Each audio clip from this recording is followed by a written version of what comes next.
Доброго времени суток. У нас тут 16 апреля, снег идет. Ну вот на днях был День памяти Марии Египетской.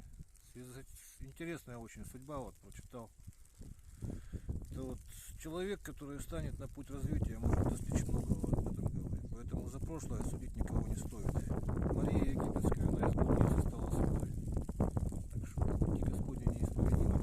Вот насчет ножика хотел поговорить. Философствовали. Теперь вот нож такой вот якутский, таежный.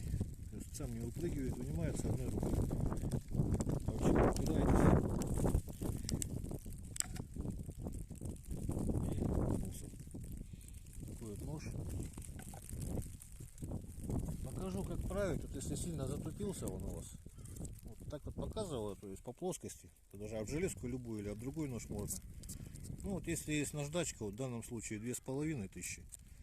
А так в зависимости от времени, от затупления.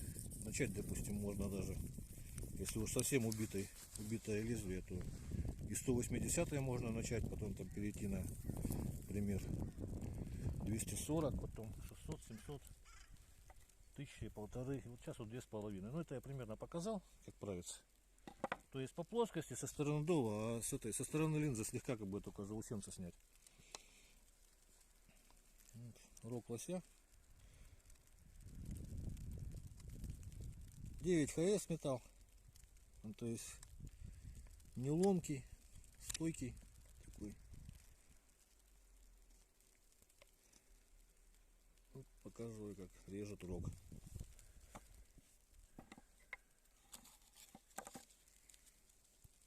Дерево.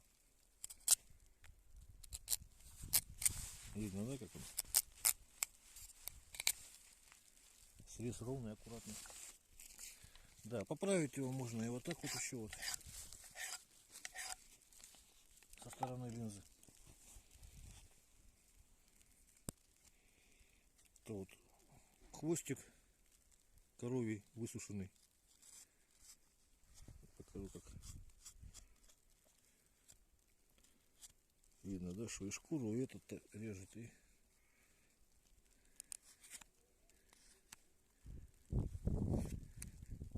так и покажем. Ну и газетка уже совсем мокрая, помятая. Не знаю, что получится. Видно, что режет. В общем, всего доброго, до свидания.